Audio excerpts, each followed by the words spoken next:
터진 장기 사이로 쏟아지는 선혈과 으깨진 살점, 그리고 몸속 곳곳을 파고든 차가운 총알들. 지옥이 있다면 아마 그날의 수술실이었을 겁니다. 하지만 이 치열한 사투가 시작되기까지 우리는 알지 못했던 더 처절한 싸움이 있었습니다. 죽어가는 생명을 이 수술대 위에 올리기 위해 자신의 전 생애를 걸어야 했던 한 의사의 무모한 도박. 이 수술이 시작되기 전 과연 무슨 일이 있었던 걸까요? 2011년 1월 아라비아해 한가운데 오만의 한 병원이었습니다. 침대 위에 남자가 누워 있었습니다. 몸에 총알 6발이 박혀 있었고 장기는 이미 썩어가고 있었습니다. 이 남자는 소말리아 해적에게 납치되었다가 해군 특수부대 작전으로 구출된 사모 주얼리오 선장 석혜규. 이 사람을 살리려면 지금 당장 한국으로 옮겨야 했습니다. 에어 앰뷸런스 비용 무려 4억 4천만 원. 선박회사도 정부도 보험사도 침묵했습니다. 죽어가는 사람 앞에서 서류만 돌아가고 있었습니다. 그때 한 남자가 보증란에 자기 이름을 적었습니다. 일반 사람 월급으로는 평생 갚기도 벅찬 돈이었습니다. 지금 옮기지 않으면 이 사람 주십니다. 나중 일은 나중에 생각하겠습니다. 그런데 이 남자, 불과 20년 전만 해도 의사가 될 거라고는 누구도 생각하지 못했던 사람이었습니다. 서울 강서구의 허름한 집에서 태어났고 아버지는 6.25 전쟁에서 지뢰를 밟아 한쪽 눈과 팔다리를 잃은 장애 2급 상위 용사였습니다. 국가유공자의 아들. 서류상으로는 영웅의 후손이었지만 그 아들은 학교에서 아버지의 존재를 숨기며 자랐습니다. 어떻게 그 소년이 4억 4천만 원을 자기 이름으로 걸면서까지 타인의 생명을 붙잡는 사람이 되었을까요? 중증사고를 당한 환자에게 하늘에서 헬기를 타고 내려오는 의사. 오늘의 선앙록 주인공은 대한민국에서 가장 유명한 외상외과 전문의 이국종 교수입니다. 1969년 서울 강서구. 이국종의 아버지는 6.25 참전용사였지만 서류상의 영웅과 현실 사이에는 깊은 골이 있었습니다. 동네 사람들은 그 집을 손가락질했고 아이들은 아버지의 절뚝거리는 걸음을 흉내냈습니다. 밥상 위에 반찬이 2가지를 넘는 날이 드물었고 겨울이면 방 안에 서리가 꼈습니다. 그런 집에서 아버지는 술에 취한 날이면 어린 아들의 손을 잡고 같은 말을 반복했습니다. 아들아, 미안하다. 그 말이 소년의 가슴에 대모처럼 박혔습니다. 아버지가 미안해할 이유가 없다는 걸 알면서도 그 미안함을 거둬줄 힘이 자신에게 없다는 사실이 소년 시절 이국종을 짓눌렀습니다. 중학생 때 이국종은 심한 축농증을 앓았습니다. 국가유공자 가족만 갈 수 있는 보훈병원에서 의료복지 카드를 내밀 때마다 느끼는 묘한 수치심이 있었습니다. 그런데 그날 카드를 건네받은 의사가 소년의 눈을 들여다보며 말했습니다. 아버지가 자랑스럽겠구나. 공부 열심히 해서 꼭 훌륭한 사람이 되어라. 진료비도 받지 않았습니다.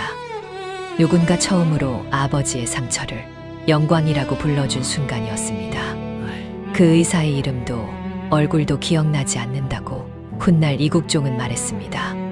하지만 그날의 한마디는 평생 사라지지 않았습니다. 나도 저런 사람이 되고 싶다. 상처 입은 사람 앞에서 절대 고개를 돌리지 않는 사람. 처음에는 해군사관학교를 꿈꿨지만 시력이 기준에 미치지 못했습니다. 남은 길은 하나였습니다. 1988년 이국종은 아주대학교 의과대학 1기 신입생으로 입학합니다. 합격증보다도 보훈병원 진료실의 그 한마디가 이 청년을 여기까지 끌고 온 것이었습니다. 의대에 들어갔다고 모든 것이 해결된 건 아니었습니다. 본과 3학년 때 집안 형편이 무너져 학업을 중단하고 해군의 일반 사병으로 입대합니다. 국가유공자 가족 병역 특례로 6개월 복무를 마치고 돌아와 2기와 함께 졸업했습니다. 1기로 입학해 2기와 졸업한 사연, 그 누구에게도 말하지 않았습니다. 졸업 후 그가 처음 선택한 분야는 간담회과였습니다. 안정적이고 체계가 잡힌 영역이었습니다. 그런데 어느 날 교통사고로 내장이 파열된 환자가 응급실에 실려왔습니다. 골든아워. 사고 후 1시간 이내에 치료받아야 하는 시간이 이미 한참 지나 있었습니다. 환자는 사망했습니다. 이국종은 그날 밤 잠을 이루지 못했습니다. 대한민국에는 중증외상을 전문으로 다루는 시스템이 사실상 없었습니다. 40대 이하 사망 원인 1위였지만 돈이 되지 않는다는 이유로 아무도 뛰어들지 않았습니다. 외상외과는 의료계의 무인지대였습니다. 2002년 박사 학위를 취득한 이국종은 그 무인지대로 방향을 틀었습니다. 주변에서는 왜 안정적인 길을 두고 그 험한 곳을 가느냐고 말렸습니다. 그는 대답 대신 2003년 미국으로 떠납니다. 캘리포니아 주립대학교 샌디에이고 캠퍼스, 미 해군 의료센터, 총상 환자, 폭발 부상자, 전장에서 실려온 병사들. 헬기가 환자를 싣고 날고 수술실이 24시간 돌아가는 시스템을 두 눈으로 확인한 뒤 이국종은 결심합니다. 한국에도 이걸 만들어야 한다. 내가 귀국 후 지도교수의 추천으로 주한미군 중증외상 환자 전담의사가 됩니다. 그렇게 이국종은 대한민국에서 거의 유일하게 외상외과라는 이름을 걸고 싸우는 의사가 되었습니다. 다시 2011년 1월 아덴만 여명작전으로 돌아갑니다. 오만에 급파된 이국종은 석혜균 선장의 상태를 확인하고 확신했습니다. 여기서 시간을 끌면 죽는다. 하지만 4억 4천만 원의 에어 앰뷸런스 비용 앞에서 모두가 멈춰 섰습니다.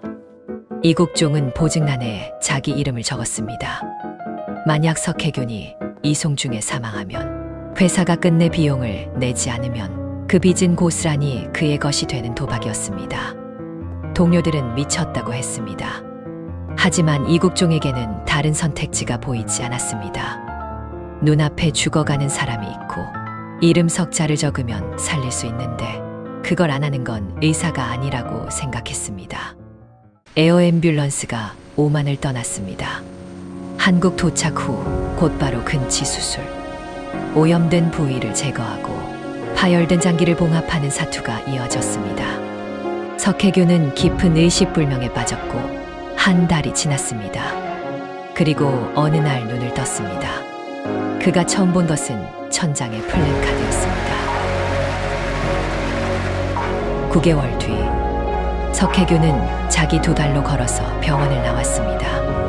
하지만 의료계 안에서 돌아온 것은 쇼하는 의사라는 비난이었습니다. 사람을 살린 대가가 빚과 손가락질로 돌아왔습니다. 그런데 아덴만이 끝이 아니었습니다. 6년 뒤 그보다 더 처참한 몸 상태의 환자가 실려옵니다. 온 나라의 시선이 수술실 하나에 쏠렸습니다. 2017년 11월 13일 판문점. 북한군 하전사 한 명이 군사분 개선을 향해 뛰었습니다. 북측 초소에서 총선이 울렸습니다. 5발의 총알이 몸을 관통했지만 그는 멈추지 않았습니다. 남측에서 쓰러진 그를 유엔사 헬기가 아주대병원으로 이송했습니다. 이국종이 배를 열었을 때 20년 경력에서 한 번도 본 적 없는 광경이 펼쳐졌습니다. 소장 7 군대가 관통당해 있었고 분변이 복강 전체를 오염시킨 사이로 수십 마리의 기생충이 꿈틀거리고 있었습니다. 가장 큰 것이 27cm. 깨진 항아리 같았습니다. 살아있는 게 기적이었어요. 5시간의 1차 수술 후 이국종은 배를 열어둔 채 다음 수술을 준비했습니다. 손상 통제 수술. 이번에는 수술 사진을 공개했습니다. 아덴만 때 공개하지 않았더니 쇼라는 비난을 받았기 때문입니다. 그런데 이번에는 환자 인권 침해라는 공격이 쏟아졌습니다. 한쪽에서는 쇼, 다른 쪽에서는 인권 침해. 이국종은 카메라 앞에서 말했습니다. 모든 책임은 주치의인 저에게 있습니다. 형사 책임도 각오하고 있어요. 며칠 뒤 귀순 병사 오청성이 눈을 떴습니다. 25살. 눈을 뜨자마자 한국 노래를 듣고 싶다고 했습니다. 이국종은 자유대한민국을 찾아온 사람이니 자유대한민국의 의사가 끝까지 살려내야 한다고 생각했습니다. 오청성은 이후 여러 차례 이국종을 생명의 은인이라 불렀습니다. CNN, BBC, 가디언까지 대한민국에서 가장 유명한 의사가 된 순간이었습니다. 하지만 그 유명세의 이면에는 오랫동안 쌓여온 균열이 갈라지기 직전이었습니다. 이국종이 진짜 싸운 것은 총알이 아니었습니다. 수술실 밖 병원 경영진과의 전쟁이었습니다. 아주대학교 병원 권역외상센터는 이국종이 수년에 걸쳐 만들어낸 곳이었지만 병원에게는 늘 골칫거리였습니다. 병상은 부족했고 인력 충원 요청은 형평성을 이유로 번번이 거절당했습니다. 닥터 헬기 도입 과정에서도 마찰이 끊이지 않았습니다. 2020년 1월 쌓여온 모든 것이 한꺼번에 터졌습니다. 아주대병원이 적자를 감수한다는 말은 새빨간 거짓말입니다. 복지부에서 작년에만 63억을 줬어요. 그 돈을 병원이 빼먹고 있는 겁니다. 그리고 필요할 때마다 제 이름을 팔아먹고 있습니다. 라디오 인터뷰에서 그의 목소리는 분노라기보다 지침에 가까웠습니다. 이번 생은 망했어요. 완전히. 2020년 2월 이국종은 자신이 만든 외상센터에서 떠났습니다. 정계 진출도 다른 병원 이직도 거부했습니다. 하지만 이야기는 거기서 끝나지 않았습니다. 2023년 12월 국방부가 이국종을 국군대전병원장에 임명합니다. 동시에 명예해군 대령 진급. 어린 시절 시력 때문에 포기했던 해군의 대령 계급장이 50대 중반에 그에게 돌아온 것이었습니다. 2024년 의사 파업이 전국을 뒤흔들었을 때 그의 병원은 조용히 진료를 계속했습니다. 그는 의료진에게 한마디만 남겼습니다. 환자 진료는 의료진의 당연한 책무입니다. 2025년 군의관 당연에서는 이렇게도 말했습니다. 제한된다는 얘기하지 마세요. 보훈병원에서 의료복지 카드를 내밀던 중학생은 상처 입은 사람 앞에서 고개를 돌리지 않겠다고 다짐했습니다. 군복을 입은 지금도 그는 여전히 같은 자리에 서 있습니다. 살리는 쪽에 이국종에게 왜 그렇게까지 합니까? 라고 물은 사람은 셀 수 없이 많았습니다. 그때마다 대답은 달랐지만 아마도 진짜 대답은 한 번도 입 밖에 꺼내지 않았을지 모릅니다. 아버지가 자랑스럽겠구나라고 말해줄 이름 모를 의사에게 받은 것을 이국종은 평생에 걸쳐 갚고 있는 걸까요? 아니면 빚이라고 생각한 적도 없이 그저 서 있어야 할 자리에 서 있을 뿐인 걸까요? 판단은 여러분의 몫으로 남겨두겠습니다.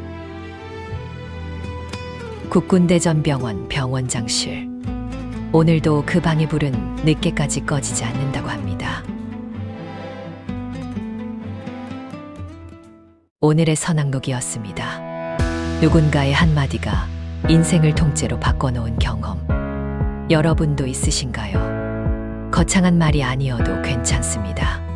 힘들었던 시기에 선생님이, 선배가, 혹은 스쳐 지나간 누군가가 건넨 한마디가 지금의 여러분을 만든 순간이 있을 수도 있고, 반대로 누군가의 말에 오랫동안 상처받은 기억이 있을 수도 있습니다. 어떤 쪽이든 여러분의 이야기를 댓글로 나눠주시면 감사하겠습니다. 구독과 좋아요는 다음 이야기를 만드는 힘이 됩니다.